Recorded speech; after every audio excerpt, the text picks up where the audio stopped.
안녕하세요. 저는 워킹맘으로 열심히 살아가고 있는 40대 후반의 여자입니다. 예전에 화제가 되었던 드라마에서 여주인공이 말했던 대사가 생각이 나는데요. 힘든 일을 거쳐 가장 완벽하다고 생각했던 순간에 더 큰 파도가 몰려온다는 대사였죠. 저도 이제야 좀 안정적인 삶을 살게 되었고 이대로 가면 행복이 계속될 거라고 생각했던 때에 일생일대의 사건을 경험하게 되었답니다. 지금은 다시 안정을 찾고 살아가고 있지만 가끔씩 그때를 생각하면 몸서리가 치네요. 저의 이야기를 한번 들어봐 주시겠어요? 저는 대학교를 졸업하자마자 운이 좋게도 면접에 통과해서 나름 괜찮은 기업에 합격하게 되었어요. 워낙 업무량이 많아서 30 초반까지 정말 일에만 파묻혀 살았던 것 같아요. 사실 연애에도 별로 관심 없어서 연애도 거의 하지 않았답니다. 야근이 잦아서 거의 회사 동기들과만 지내다 보니 비슷한 나이대라 그런지 똘똘 뭉쳐 다니게 되더라고요. 동기 무리 중에 저보다 3살 많은 남편도 있었는데 제가 피곤하다고 하면 커피도 사다 주고 회식 끝나면 일부러 집에도 데려다 주면서 친절하게 대해주더라고요. 그래서 점점 호감이 생기게 되었고 서로 자연스럽게 사귀는 사이가 되었답니다. 저는 회사 사람들 몰래 연애를 하고 싶었지만 남편이 초반부터 너무 티를 내는 거예요.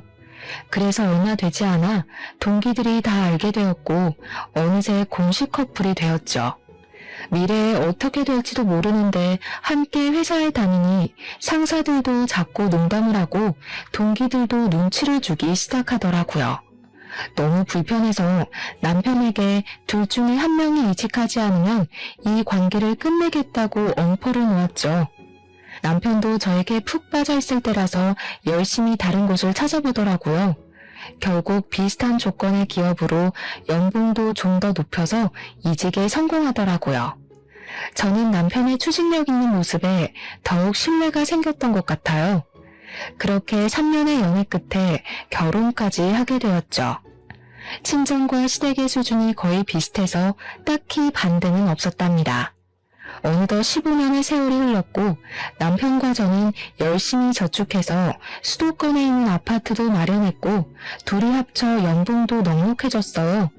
중학생이 된 딸과 함께 별 문제 없이 똑같은 일상을 살아나갔답니다.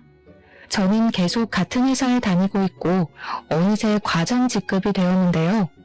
워킹맘으로 살면서 그만두고 싶었던 순간이 몇백 번은 되었죠.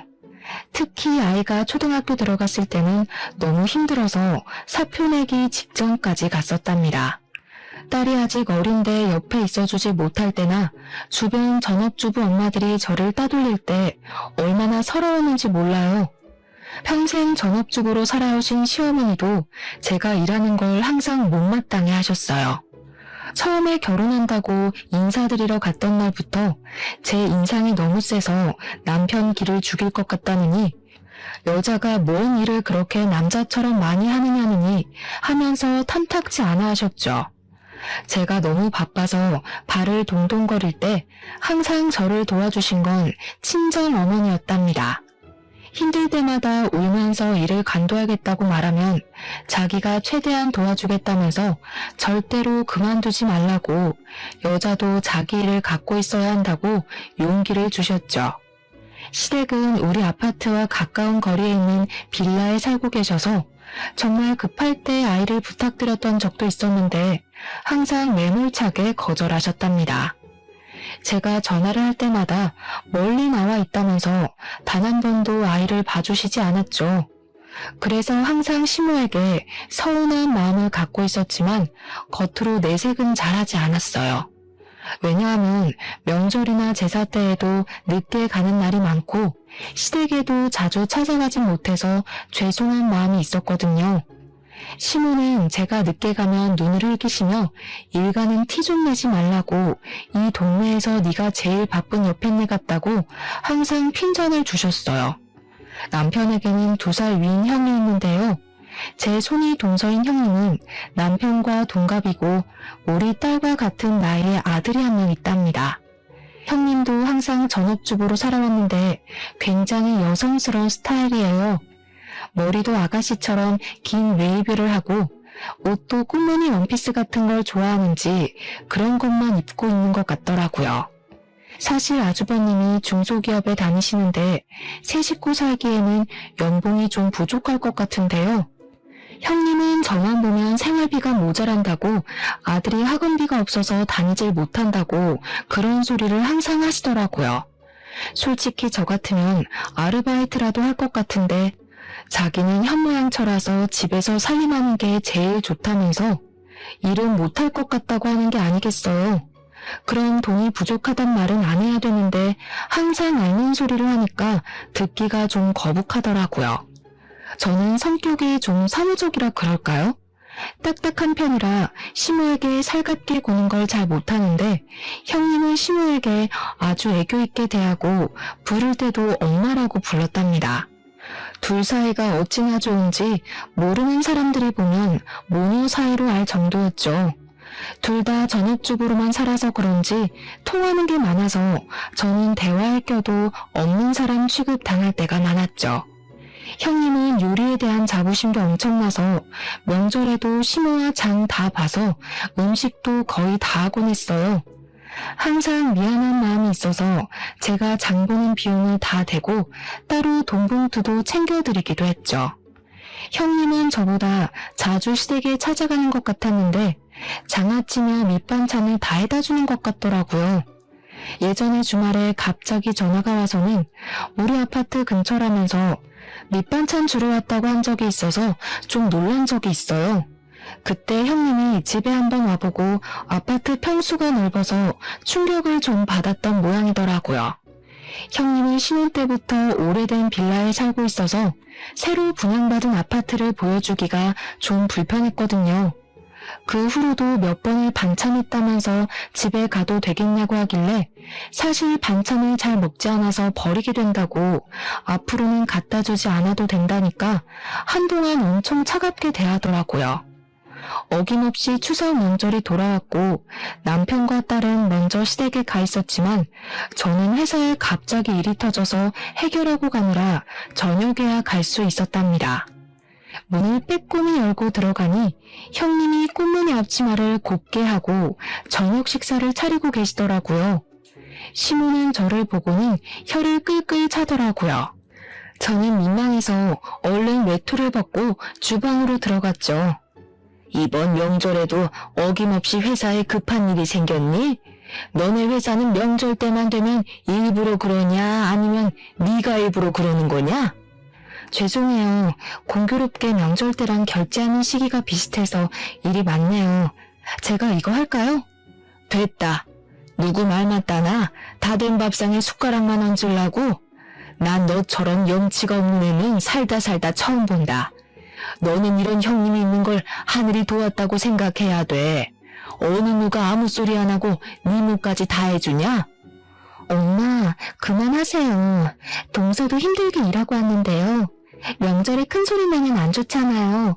제가 밥 풀 테니까 거실에 가 계셔요. 다들 둘러앉아 저녁을 먹는데 시부모를 비롯해서 남편까지 음식이 맛있다면서 형님 칭찬하느라 바쁘더라고요. 저는 꽂아놓은 보리자루처럼 앉아서 밥을 먹었죠.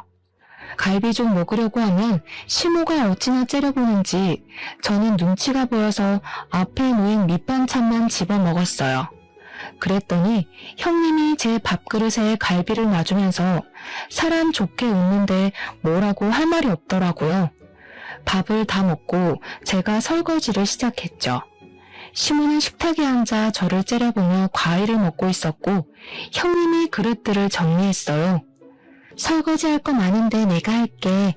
동서는 일하고 와서 힘들 텐데 좀 앉아있어. 무슨 소리를 하니? 당연히 설거지라도 해야지 뭘 한 게 있다고. 너는 명절 내내 밥 차리고 설거지해라. 친정 갈 국민은 접어두고. 어머니, 그래도 친정은 가야죠. 이런 말씀까진 안 드리려고 했지만 제가 못하는 만큼 금전적으로 채워드리려고 노력하잖아요. 그리고 음식하기 힘드시면 요즘엔 사다 먹어도 맛있어요. 송편도 전도 사 먹는 게 더 돈도 절약되고요. 아이고, 아주 돈 좀 번다고 유난 떨기는. 네가 그딴 말을 쉽게 내뱉는 걸 보니 평소에 우리 아들한테 어떻게 해먹이는지 환히 보인다. 너 반찬이며 뭐며 깡그리 사다 먹지? 요즘 젊은 사람들은 사다 먹는 사람 많아요. 물론 음식하면 그만큼 사랑과 정성이 들어가겠지만 바쁘면 사다가 먹어도 되죠. 넌 큰애 좀 보고 배워야 돼. 세상에 이번에 마늘장아찌는 또 얼마나 맛있게 담가다 줬는지. 여자가 이렇게 살림을 꾸리고 남편하고 애들 잘 먹이고 이런 데 신경을 써야지. 널 보면 내가 억장이 무너져. 우리 아들 불쌍해서. 저는 속이 부글부글 끓었지만 신호의 말에 대답하지 않고 묵묵히 설거지만 했답니다. 그때 갑자기 형님이 제 팔 위로 뜨거운 물을 확 붓는 게 아니겠어요. 저는 너무 놀라 악 소리를 질렀죠. 순간이었지만 형님이 저를 무표정으로 노려보는데 소름이 끼치더라고요. 그러고는 바로 호들갑을 떨며 제 팔에 찬물을 마구 부어주더라고요. 어머 미안해. 급하게 버리다 보니까 잘못 봤네. 화상 입은 거 아니야? 어떡해. 저는 괜찮다고 하고 계속 찬물에 팔을 대고 있었는데 빨갛게 부어오른 걸 보니 꽤 심한 것 같았어요. 남편에게 화상연고 좀 사오라고 말했더니 시무가 혀를 끌끌 차더라고요. 질질지 못해서 그새 또 사고를 치고 남편을 부려먹어? 내가 너만 보면 혈압이 올라. 그런데도 회사는 안 잘리는 거 보면 신기해. 동서가 좀 덤벙거리는 편인 것 같긴 해요. 민지도 보니까 너무 산만하더라. 엄마를 좀 닮은 것 같아. 아니면 엄마가 집에 없으니까 좀 불안정해서 그런 거 아니야? 네? 우리 민지가 산만하다는 말은 처음 들어보네요. 이젠 중학생이라 학원 다니기 바쁜데 엄마가 집에 있어도 만날 시간도 없을 시기죠. 민식이는 학원을 안 다니나 봐요? 우리 민식이는 그딴 데 안 다녀도 성적이 좋아. 학교 끝나고 엄마가 해주는 간식 먹고 집에서 숙제하고 그러는 게 최고지. 애들한테는 엄마가 옆에 있어야 되는 거야. 동서는 집에 있어 본 적이 없어서 잘 모르겠지만 어느 순간 확 비교될걸? 형님은 전업이라는 자부심이 대단한 건지 제가 못마땅한 건지 대화해보면 은근히 저를 깎아내릴 때가 많아서 기분이 좋지 않았어요. 저는 소파에서 핸드폰 게임을 하고 있는 민식이를 바라봤죠. 성적을 대충 아는데 우리 딸이 공부를 훨씬 잘하고 더 똑부러지거든요. 초등학교 고학년 때부터 차이가 나더니 중학생 되니 성적이 확 벌어지더라고요. 형님도 잘 알고 있으면서 저와 우리 딸을 은근히 깔아뭉개니 우습기도 하고 기분이 나빴죠. 저는 다음날 오후까지 억지로 시댁에 있다가 바로 친정으로 가버렸답니다. 제가 갈 채비를 하자 시모가 자기 말을 무시한다면서 네 형님 좀 보고 배우라면서 난리를 치더라고요. 형님은 친정 부모님이 안 계셔서 시댁에만 있거든요. 현관문을 나서면서 형님과 눈을 마주쳤는데 좀 오싹한 기분이 들었던 건 제 착각이었을까요? 그렇게 바쁘게 시간이 흘러갔고 어느 날 딸이 다니는 학원에서 전화가 왔더라고요. 자체 시험을 보고 소수 정예만 들어갈 수 있는 스카이반에 합격했다는 소식이었어요.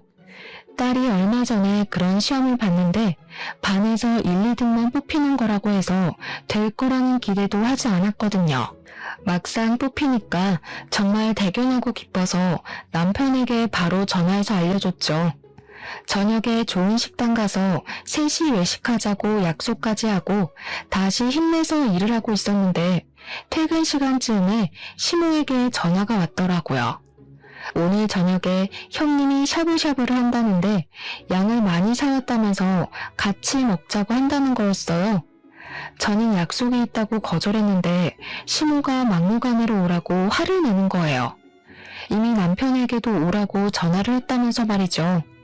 결국 울상이 된 딸을 달래가며 시댁으로 향했답니다. 막상 가보니 양이 많기는커녕 어른 4명이 먹기에도 부족한 양이었어요. 제가 좀 모자랄 것 같다고 하자 형님이 자기 기준으로 많은 양이라면서 더 먹고 싶으면 저에게 소고기를 더 사오라고 하더라고요. 혼자 동네 정육점으로 터덜터덜 걸어가면서 왠지 또 당했다는 기분이 들었죠. 결제를 하고 보니 우리끼리 비싼 스테이크를 먹으면 나올 돈과 거의 비슷하더라고요. 저는 허탈한 마음으로 시댁에 돌아왔어요. 이미 형님이 준비한 고기는 다 먹었고 모두들 채소를 익혀 먹고 있더라고요. 근데 뭐 좋은 소식 없어? 축하해야 될 일이라든가. 저는 영문을 모르겠다는 듯이 형님을 바라봤어요. 형님의 눈이 쌀쌀맞게 변하더라고요. 민주학원에서 무슨 스카이반인가 합격했다며? 좋은 일을 왜 숨겨? 무슨 꿍꿍이 있어? 그건 어떻게 하셨어요? 지금 당신이 말했어? 대학 합격한 것도 아니고 그냥 학원에서 반 옮기는 건데 그걸 뭐 축하까지 받자고 말해야 되나요? 남편도 말하지 않았다고 하는데 그건 어디서 들은 건지 황당하더라고요. 형님이 재빨리 제 말을 가로챘답니다. 지금 어디서 들은 게 중요해? 동서는 우리를 한 가족으로 생각하긴 하는 거야? 어떻게 자기 자식만 생각해? 우리 민식이는 불쌍하지도 않아? 민식이는 학원 안 다녀도 집에서 숙제하고 공부 잘한다면서요. 엄마가 옆에서 봐주는 게 최고라면서요. 동서, 나를 얼마나 우습게 보면 이렇게 말대답을 또박또박해? 나 자네 형님이야. 내가 이렇게까지 말했으면 학원에 말을 해서 민식이도 좀 같이 할 수 있게 도와주는 게 당연한 거 아니야? 야, 너는 뭐가 잘났다고 손이 동서를 무시해? 민식이는 우리 집 장손이야. 장손이 잘 되게 도와주는 게 당연한 거지. 당장 민식이도 같은 반에 넣어서 공부시켜줘. 저는 학원에 이미 다니는 학생들만 기회가 있는 거라고 설명했지만 도무지 말이 통하지 않더라고요. 남편이 가만히 있다가 자기가 학원 등록해준다고 원할 때까지 다니라고 말을 하는 게 아니겠어요? 저는 놀라서 남편을 봤는데 저를 차갑게 외면하더라고요. 형님이 남편 말을 듣고는 저를 쳐다보면서 픽 하고 비웃더라고요. 근데 그게 순간이라 다른 사람들은 보지 못하는 것 같았어요. 머리끝까지 화가 났지만 더 있다가는 형님 머리채라도 잡고 싸울 것 같아서 화가 나서 딸만 데리고 시댁을 나와버렸답니다. 저는 당분간 시댁 연락도 받지 않기로 다짐했어요. 생활비 통장을 보니 조카의 학원비가 매달 빠져나가고 있는데 볼 때마다 화가 솟구치더라고요. 남편도 꼴보기가 싫어서 대화도 많이 줄었는데 남편이 좀 변한 기분이 들었어요. 몇 달 전부터 헬스를 끊어서 다니는데 아주 열심히 하더라고요.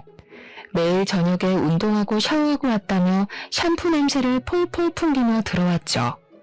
욕실에서 씻기 전에 우통을 벗고 자기 몸을 감상하지를 않나. 출근 전에 셔츠 입다가도 가슴 근육을 눌러보지를 않나. 안 하던 일을 하는 게 아니겠어요. 운동을 하다 보니 몸 만들기에 관심이 생겼나 싶었죠. 더 나이 들기 전에 활기차게 살아야 한다면서 무슨 동호회도 가입했다고 하더라고요. 주말에 동호회 모임 있다고 나갈 때는 멋을 엄청 부리고 나가더라고요. 사춘기 남자애처럼 머리 스타일도 엄청 신경 쓰고요. 저는 점점 의심이 가기 시작해서 동호회 모임하고 있을 때 사진을 찍어 보내라고 하기도 했답니다. 그럼 남녀가 여러 명이 식당에서 찍은 사진을 바로바로 보내주더라고요. 동호회를 나가는 건 맞는 것 같고 의심은 계속 가는 애매한 상황이 이어졌죠. 하루는 남편의 반응을 보기 위해서 남편 퇴근 시간에 맞춰 본관 정문과 주차장 입구 사이에서 기다리고 있었어요. 퇴근 시간 30분이 지났는데도 나오질 않아서 전화를 해볼까 하는 찰나에 그 앞에서 형님을 마주쳤답니다. 제가 형님을 부르자 소스라치게 놀라더라고요. 어두워서 잘 보이진 않았는데 형님의 화장이 좀 진해서 다른 사람처럼 보이더라고요. 여긴 무슨 일이냐고 묻자 근처에서 친구를 만나기로 했다는 거예요. 제가 이 건물이 남편 회사라고 하자 자기는 몰랐다면서 급해서 먼저 간다고 빠른 걸음으로 가버렸답니다. 저는 고개를 갸우뚱하면서 남편에게 전화하자 근처에서 고객을 좀 만나고 있었다면서 형님이 간 길 쪽에서 황급히 달려오더라고요. 갑자기 회사에 왜 찾아와? 노망났냐? 별일 다 보니 진짜. 왜 이렇게 놀라? 예전에도 시간 맞으면 내가 여기 와서 기다렸다 같이 가고 그랬잖아. 그나저나 형님 못 봤어? 아까 그쪽으로 갔는데. 형수는 무슨? 이 시간에 집에 있겠지 여기 왜 있냐? 너처럼 맨날 밖으로 나가도는 애랑 같아? 완전히 1등 현모양처인데 우리 형은 무슨 복인지 몰라. 말 다 했어? 요즘 들어 이상하게 형님이랑 나를 비교한다. 아주버님은 오히려 나처럼 돈 잘 벌어오는 마누라 원할걸? 당신 혼자 벌면 이 정도로 살 수 있을 것 같아? 우리 엄마 말이 다 맞아. 너 진짜 그 돈으로 뭐든지 해결하려는 것 좀 고쳐. 내가 혼자 벌 테니까 그럼 네가 형수처럼 집에서 살림 좀 완벽하게 해봐. 나도 삼시세끼 따뜻한 집밥 좀 받아보자. 요즘에 남편이 형님과 저를 비교하는 말을 자주 하기 시작하더라고요. 시댁에 찾아간 지도 꽤 돼서 형님을 만난 적도 없을 텐데 왜 자꾸 말을 꺼내는지 수상한 기분이 들었죠.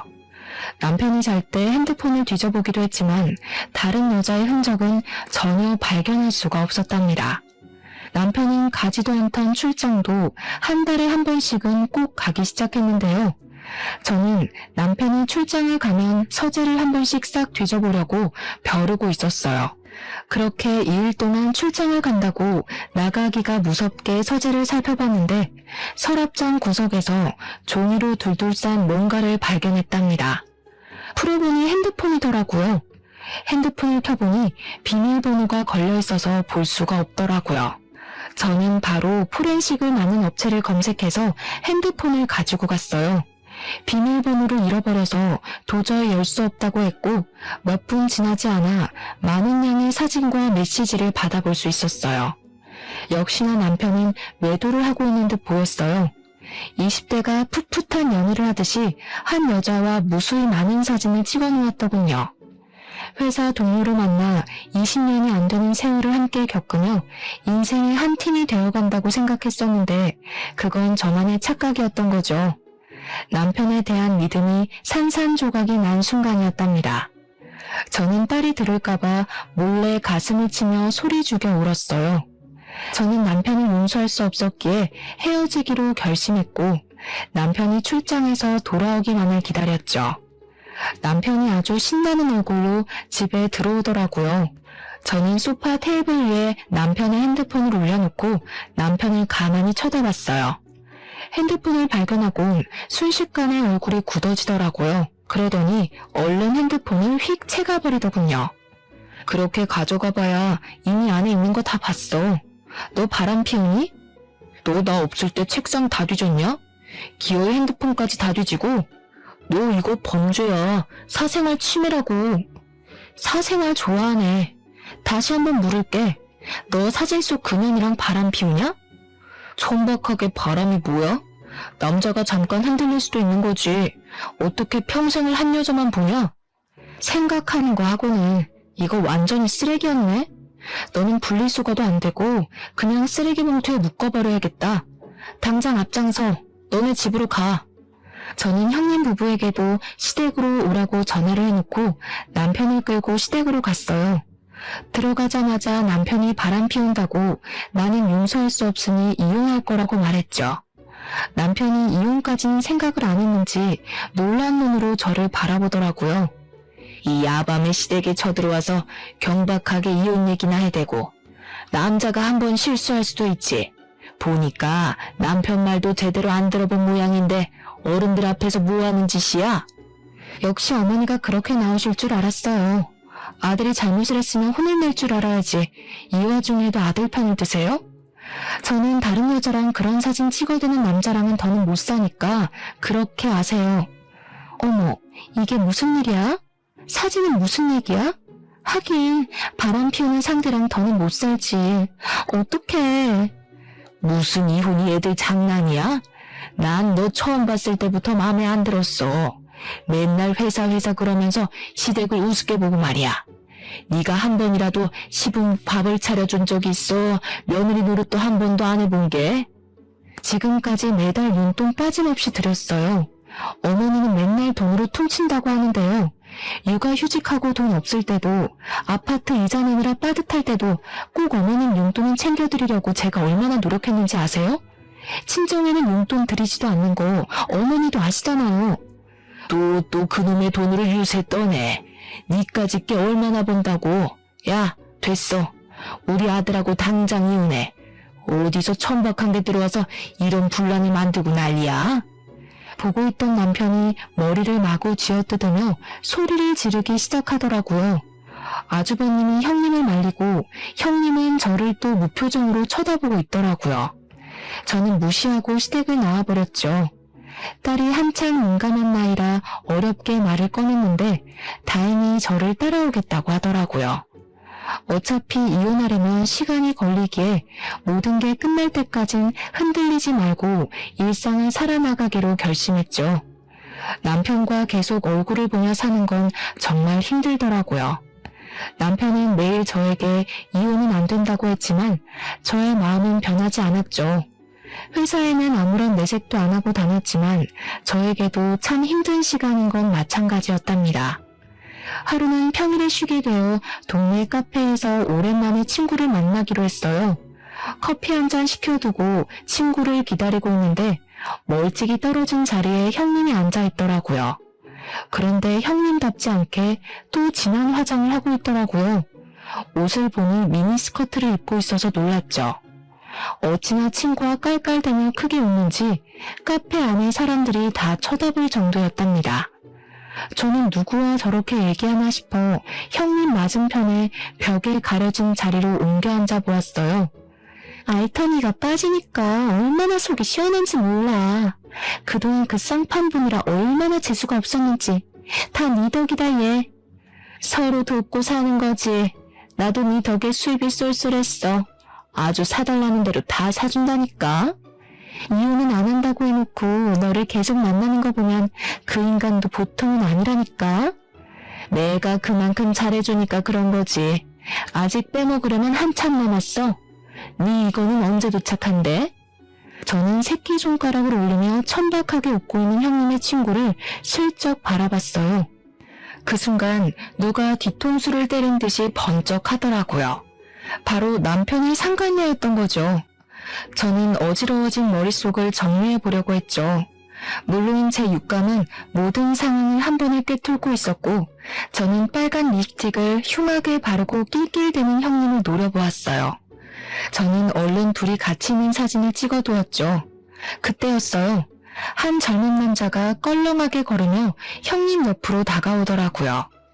형님이 남자를 발견하고는 활짝 웃으며 팔짱을 끼고 바로 나가더라고요.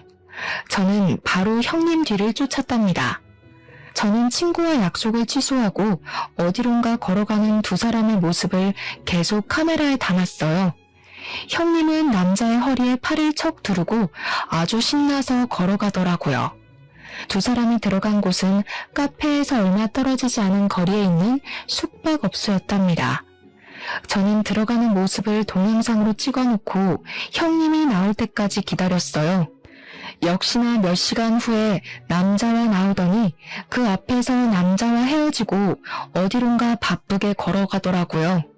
저는 집으로 돌아와 형님에게 남자와 찍은 사진 한 장을 보내고 저녁 7시까지 우리 집으로 오라고 메시지를 보냈어요. 형님은 아무런 대답이 없었지만 7시가 살짝 넘은 시간에 초인종이 울리더라고요. 현관문에 들어서서 나를 째려보는 형님은 눈빛부터 달라 보였어요. 여태껏 봤던 살림 잘하고 여성스러운 며느리와는 딴판이더라고요. 형님은 소파에 앉아 다리를 착고고 어쩔 거냐는 눈빛으로 저를 보더라고요. 지금 집에 저밖에 없고 전 더 이상 그 집안 며느리도 아니니까 그렇게 바라보실 거 없어요. 아주버님 저녁 챙겨주고 오신 거예요? 몰라. 오늘 늦게 온대. 이제 우리 집안 사람도 아니면서 그딴 사진은 왜 보내? 뭐 협박이라도 하게? 내 뒤라도 밟았어? 오늘 쉬는 날이어서 나갔다가 우연히 봤어요. 너무 놀라서 여쭤보려고 사진 좀 찍은 거고요. 놀랐는데 사진 찍을 여유까지 있고 역시 똑똑한가 봐. 그래서 나 바람 피운다고 우리 남편한테 말이라도 하게? 그 인간은 내가 둘러대면 깜빡 속아 넘어가. 네 말을 믿을 것 같아? 그럼 이건요? 이건 어떻게 설명할 건데요? 저는 형님과 상간녀와 함께 있는 사진을 보여주었죠. 형님의 얼굴이 파르르 떨리더니 곧 픽하고 비웃더라고요. 아, 이것도 봤어? 그래서 뭐 어쩔 건데. 이미 이혼 도장 다 찍은 마당에. 그래, 다 내가 꾸민 짓이다. 네가 돈 번다고 하도 꼴값 떨어서 너 좀 엿 좀 먹어보라고. 이혼까지 갈 줄은 몰랐는데 암튼 더 잘됐지. 이젠 평생 네 면상 안 봐도 되잖아? 내가 싫다고 이런 짓을 꾸몄단 말이에요. 내 가정을 망가뜨리고 우리 딸 가슴을 아프게 하고. 진짜 제정신이 아니네요. 나보다 나이도 어린 게 돈 좀 번다고 무시하고 네 딸 공부 잘한다고 무시하고 우리는 구질구질하게 사는데 너흰 해외여행이나 다니고. 그러게 사람이 겸손해야지. 자랑질 좀 그만하고. 내가 언제 자랑을 했어요? 지금 보니까 민지 스카이방 간 것도 그 상간녀가 알려준 거네? 그렇죠. 남편 동우에 소개해준 게 형님이에요, 그럼? 그래, 불륜 모임인데 내가 40대 모임이라고 소개해줬어. 알려줘도 가는 남자가 있고 안 가는 남자가 있어. 이 남편도 그런 놈이니까 바람을 피운 거지. 내가 뭐 둘을 한 방에 묶어놨겠니? 어차피 북치고 장구친 건 네 남편이야. 형님은 저를 비웃으면서 주머니에서 담배를 꺼내들더라고요. 그러고는 담배 연기를 저한테 훅 뿌려댔어요. 그때였죠. 방에서 시부모와 아주버님과 남편이 우르르 달려나왔어요. 그걸 본 형님 얼굴이 하얗게 질려서 담배를 툭 떨어뜨리더라고요. 시모가 대뜸 형님의 머리채를 잡고 흔들기 시작했죠. 아주버님도 형님의 뺨을 세게 때리고는 악 소리를 내며 절규를 하더라고요. 아주버님을 붙잡고 한탄하던 시모가 분이 안 풀렸는지 형님의 머리를 사정없이 때리더라고요. 형님은 소리도 못 내고 부들부들 떠면서 맞고만 있었죠. 감히 니까지 깨 우리를 속여? 부모도 없는 거 불쌍해서 걷어줬더니만 아주 듣고 있으니 가관이네. 너 여태껏 몇 놈이랑 바람이 난 거야? 그것도 모르고 우리 불쌍한 큰아들 혼자 너 먹여 살리느라 그렇게 밤낮 없이 일하고. 인두껍을 쓰고 어떻게 이런 일을 벌일 수가 있어? 나 이혼시키려고 네가 작정하고 9년을 들이밀었단 말이야? 그것도 모르고 그 꽃뱀한테 여태껏 퍼준 게 얼마야. 네가 다시 다 돌려내. 네가 다 원상복구 해놓으라고. 남편이 형님 멱살을 잡고 거칠게 흔들다가 바닥에 철퍼덕 주저앉더라고요. 그러다가 제 다리를 잡고 애걸하기 시작했죠. 여보, 다 들었지? 저게 다 꾸민 일이라잖아. 솔직히 작정하고 들이대는데 안 당해낼 남자가 몇이나 되겠어? 내가 앞으로 죽은 듯이 당신 말만 들으면서 살 테니까 제발 이혼만은 하지 말자. 저 여자가 한 말 못 들었어? 그런 놈이니까 걸려들은 거라잖아. 틀린 말 없네. 내가 제대로 된 남자를 못 골라서 이런 사달이 났다는데 어쩌겠어. 내 결심은 변함없으니까 그렇게 알아. 저는 이미 저의 짐은 다 빼놓은 상태였기에 미련 없이 그 집을 나왔죠. 남편이 이혼에 동의하지 않아서 저는 소송 이혼으로 진행할 수밖에 없었답니다. 그리고 상간녀에게도 바로 상간녀 소송을 걸었고요. 변호사가 상간녀에 대해 알려주었는데요. 형님과 상간녀는 중학교 때부터 친했던 친구 사이라네요. 소위 말하는 문제아 시절을 함께 보냈고 동네에서도 사고를 많이 쳐서 아주 유명했다고 하더라고요. 우연치 않게 아주버님도 이혼 상담을 한다고 같은 변호사 사무실에 왔더라고요. 한 번 마주쳤는데 잠깐 이야기를 나눴죠. 따지고 보면 아주버님은 저보다 더 마음의 상처를 입은 피해자니까요. 형님은 현모양처가 꿈이었던 건지 과거를 숨기려고 그렇게 연기를 한 건지는 모르겠지만 아주버님이 일하는 동안 거의 매일 밖으로 나다녔고 바람도 숱하게 피웠다고 하더라고요. 형님이 우리 집과 비교하면서 돈 좀 많이 벌어오라고 그렇게 아주버님을 구박해서 밤에는 대리운전까지 다녀야 했었다네요. 너무 바쁘고 형님을 믿었기에 신경 쓰지도 않았었는데 이번 일로 시조카가 오면서 자기가 아는 건 다 이야기해 준 거라고 해요. 가만히 아주버님의 이야기를 듣고 있다가 전 남편 얘기를 꺼내려고 하기에 바쁜 일이 있다며 얼른 자리를 피해버렸답니다. 워낙 남편의 증거가 확실했고 남편도 반성을 해서 소송은 비교적 짧은 시간 안에 끝날 수가 있었네요. 아파트의 절반 가격을 받고 위자료도 받을 수 있었죠. 딸의 양육비도 매달 받는 것으로 판결이 났답니다. 저는 남편에게 받은 돈과 직장인 대출을 받아서 딸과 둘이 살 자그마한 아파트를 얻을 수 있었어요. 사실 이런 일에 휘말리고 이혼까지 하게 되면서 딸이 상처를 받을까봐 가장 걱정이 컸죠. 이제 자기도 컸다면서 엄마의 마음을 이해한다면서 오히려 저를 위로해주는 딸이 있어 좀 더 빨리 일상으로 돌아올 수 있었던 것 같아요. 그렇게 이혼한 지 반년의 시간이 지났고 저는 딸과 둘이 살아가는 삶에 익숙해지고 있었죠. 어느 날 퇴근하고 집에 돌아오니 낯익은 신발이 현관 앞에 있는 게 아니겠어요. 그리고 아주 커다란 짐가방이 놓여있더라고요. 놀라서 들어가 보니 역시나 시모가 떡하니 앉아있더라고요. 그 옆에선 딸이 저의 반응을 보고 안절부절 못하고 있더라고요. 딸에겐 할머니니까 어쩔 수 없이 문을 열어주었겠죠. 저는 딸에게 괜찮다고 눈짓을 보내고 방에 들어가라고 했어요. 여긴 어떻게 알고 온 거예요? 아니, 어떻게 여기로 올 생각을 하세요? 어미야, 내가 다 잘못했다. 내가 그 불려한테 홀려서 진짜 나를 생각하는 내 며느리를 잃은 게 너무 한이 된다. 내가 이렇게 사죄하마. 시모는 제 앞에서 무릎을 꿇더니 양손을 빌기 시작하더라고요. 저는 시모를 억지로 끌어서 일으켰죠. 왜 이래요 이제 와서. 얼른 나가요. 경찰 부르기 전에. 또 찾아오면 진짜 가만히 안 있을 거예요? 애미야, 제발 나 좀 용서해주렴. 내가 갈 데가 없어. 늙은 시어미가 길거리에서 자다가 죽었으면 좋겠니? 아니면 딱 한 달만 여기서 좀 지내게 해다오. 응?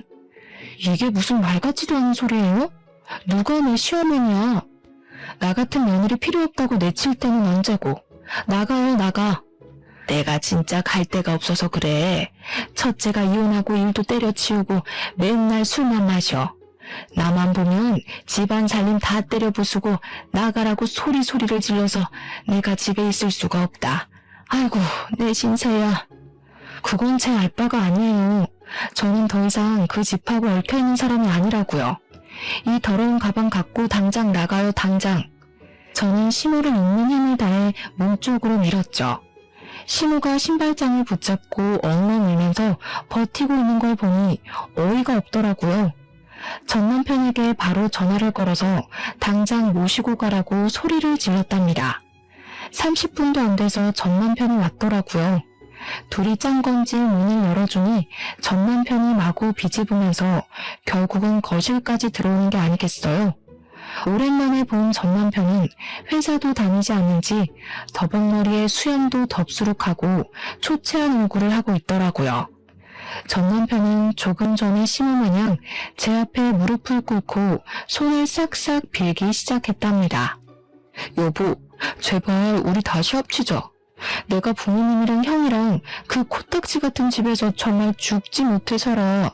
그 나쁜 놈은 형이 이혼소송 승소했는데도 형 돈을 다 가지고 튀었어. 우리 민지를 생각해서라도 나 좀 살려줘. 이혼한 뒤로 양육비는커녕 민지한테 전화도 한 번 안 한 게 무슨 아빠라고 내 딸 이름을 들먹여. 둘 다 이렇게 난다 이거지? 전 남편의 행동을 보니 더하면 더했지 순순히 시모를 데려갈 것 같지가 않더라고요. 저는 동네 창피했지만 어쩔 수 없이 경찰을 불렀어요. 경찰들이 와서 남편과 시모의 팔을 잡고 달래며 문 밖으로 끌어내기 시작했답니다. 그때 경찰에게 잡힌 시모가 저한테 확 달려들면서 살려달라고 악을 쓰는 게 아니겠어요? 저는 너무 놀라서 뒤로 물러섰답니다. 아무리 봐도 정상적인 사람처럼 보이지가 않더라고요. 경찰이 시모와 이런저런 대화를 해보더니 아무래도 치매 환자인 것 같다고 말을 하더라고요. 저는 놀라서 전 남편을 쏘아봤는데 남편은 이미 다 알고 있었던 듯이 고개를 푹 숙이고 아무 말이 없더라고요. 시모는 아들 2명이 한꺼번에 이혼한 충격이 너무 컸는지 이상한 행동을 자꾸 하다가 결국 치매 판정을 받았다고 했죠. 전 남편이 갑자기 눈물을 절절 흘리면서 제 앞에 털썩 주저앉았답니다. 엄마가 당신한테 얼마나 미안하셨으면 치매 걸린 뒤로 당신밖에 기억을 못해. 맨날 당신 얘기하고 찾으러 가야 한다고 그러고, 당신이 우리 엄마 좀 용서해줘. 당신 없으면 나 죽어. 그니까 지금 내가 치매 걸린 너네 엄마랑 술만 먹어대는 아주버님이랑 엄마가 도망간 조카 데리고 너 보듬으면서 같이 살아달란 말이네? 돈도 내가 다 벌어오고. 너는 진짜 끝까지 쓰레기 짓을 하는구나. 이 양심도 없는 놈아. 당신이랑 우리 민지만 있으면 나 다시 예전으로 돌아갈 수 있어. 제발 나 좀 살려줘. 민지야, 민지야 아빠 왔어. 전 남편이 딸의 이름을 계속 부르자 어느새 딸이 문을 빼꼼히 열고 보고 있더라고요. 저는 얼른 방으로 들어가라고 소리치고 현관문을 닫아버렸어요. 네가 뭘 잘했다고 민지 이름을 입에 올려. 얼마나 더 애한테 상처 주려고 그래? 다시는 너랑 길에서라도 마주치는 일 없을 거야. 또 찾아오기만 해봐. 가만 안 있을 거니까. 저는 경찰에게 2사람을 주거 침입죄로 신고하고 싶다고 당장 상황 좀 마무리해달라고 했어요. 경찰이 침입죄에 해당될 수 있다고 경고하자 전 남편은 무서웠는지 입을 꾹 다물더라고요. 그렇게 2사람이 경찰차를 타고 가는 걸 끝으로 다시는 전 남편을 만나지 않았답니다. 저는 양육비 문제 때문에 전 남편에게 집 주소를 알려준 게 잘못이었다는 걸 깨달았죠. 전 남편 행색을 보니 지금까지 받지 못했던 양육비를 기대하지도 말고 그저 딸과 함께 둘이 살아가는 게 나을 것 같더라고요. 정말 감사하게도 소란스러운 환경에서도 딸은 공부를 열심히 해줘서 중학교 3학년 때는 전교에서도 높은 등수를 차지했답니다. 이제 고등학교를 입학해야 하니까 학군지로 알려진 곳으로 이사하려고 차근차근 준비를 했었는데요. 운이 좋게도 이사 가고 싶었던 아파트의 매물을 좋은 가격으로 얻게 되었어요. 더 작은 아파트로 오게 되었지만 남편이 주소를 알 수 없도록 행정 처리를 해놔서 시모도 더 이상 찾아오지 못할 테니 딸과 평화롭게 지낼 수 있는 지금 이 순간이 참 소중하게 느껴지네요. 가족이라고 생각했던 사람들에게 배신을 당하니 상처와 충격이 몇 배로 크게 다가오더라고요. 그동안 제가 헌신하고 배려했던 모든 것들이 무너져버리는 경험을 하니 좀 더 나를 소중하게 생각하고 나 자신을 위해 사는 시간을 많이 가져야겠다는 생각이 들었어요. 많은 역경이 있었지만 제 직장과 커리어를 계속 지켜낸 덕분에 딸과 제 자신의 더 나은 삶을 위해 빠른 선택을 할 수 있었던 것 같아요. 만약 금전적인 문제가 있었다면 헤어나오기가 더욱 힘들었을 거라는 생각이 든답니다. 딸이 대학을 갈 때까지는 긴장을 늦출 수 없겠지만 딸도 성인이 되고 더욱 여유가 생기면 지금 순간을 추억하며 웃을 수 있는 날이 올 거라 믿고 있죠. 저의 사연이 어려운 상황에서 선택을 해야 하는 다른 분들에게 힘이 될 수 있다면 정말 기쁠 것 같네요. 들어주셔서 감사합니다.